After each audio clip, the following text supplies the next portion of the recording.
Really delighted to be joined today by Steve Whittle, who is the founder of Tough to Talk charity and also the main author of this book, Man Up. Steve, really warm welcome. And this is a really important partnership that we're about to go on with Tough to Talk and UKAEA. And from a personal perspective, I know that my old organisation, which I understand you were part of too, absolutely went through a bit of a sort of seminal moment, not least for recent campaigns, of breaking a sort of stiff upper lip mentality around mental health. And I'm really looking forward to what's coming up in 2025. So can you just bring that to life? Yeah, absolutely. So we're going to be partnering with you to help change the culture within UKAEA about men addressing issues that could lead to thoughts of suicide and poor mental health.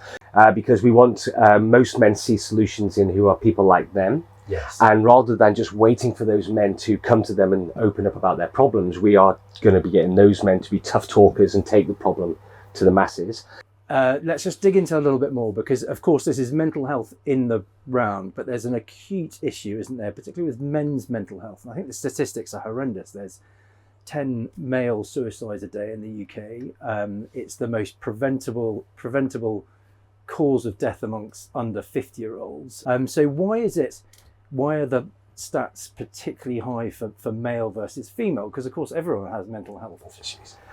Yeah, you're right. The stats are horrendous. They're worse than what you think, actually. Really? What you said. Okay. Yeah. So we have in the UK we have 16 suicides a day. 12 of those are men. Wow. Okay. So it's really quite big, and globally it's the second largest preventable cause of death. We're very careful about saying preventable because often that can be very triggering for people who are closest to those who have died by suicide, because they'll go, well, if it's preventable, I didn't see it coming, things like that. But the stats do say that most people who want to die by suicide, when we speak to them and say, do you want to die? They often say, no, I just want my pain to end. I just want what I'm going through to just stop. So that's how we know that it is mostly preventable. But yeah, there are significant differences between men and women. Yeah. Interestingly, men are 3 times more likely to die by suicide, but women are 3 times more likely to attempt suicide, which is interesting because it opens up the conversation about something called the gender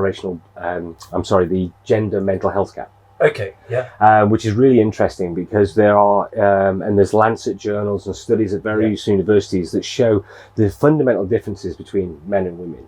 Most women are much more empathetic, they're much more caring, they're much more, and when I say this, it's most women and most men, there are always exceptions to prove the rule. But most women will ask for help, and most women will offer help. Gotcha. And when they see crises, they often reflect on how they feel about it and share that. Yes. Whereas men are the opposite. They will see every crisis as something to solve. They're less likely to ask for help. Yeah. They're less likely to offer help to the people around them. More proud insofar as I don't want to show a weakness. I'm supposed to be masculine. And, absolutely. Yeah. And then when women decide that suicide is an option for them, they often choose a method that isn't lethal enough. Yeah. They'll often be found as they're going through the process because other people who care have spotted it, or they've already previously asked for help. Yeah. And sadly, some of them will be successful or unsuccessful, as you want to look at that.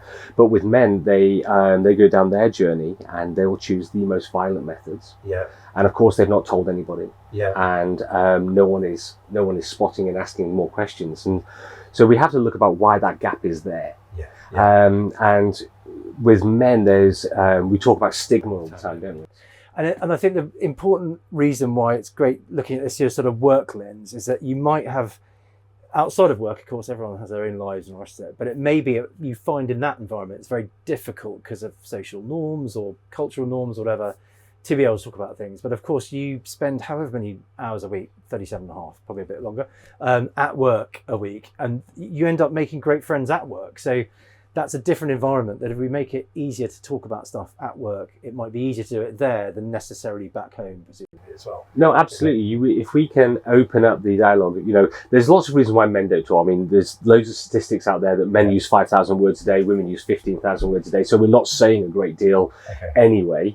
And there's lots of studies out there showing that, men can have a 40-minute conversation with a stranger and not know that person's name, but know what car he drives and, you know, what holiday he went on. And women can, you know, there's a study that came out that if a woman has a conversation with another woman for longer than half an hour, at some point they will mention childbirth. You know, so it's just those fundamental differences. Well, we need to, that sort of sharing, not sharing. So the important stuff beyond cars and stuff. So if we can get into those spaces and make that normal, you know, just even if we just scratch the surface a little bit more, we'd see an improvement in mental health. Brilliant. I'm excited for the journey. No worries. Thank you so much. You too. Thank you.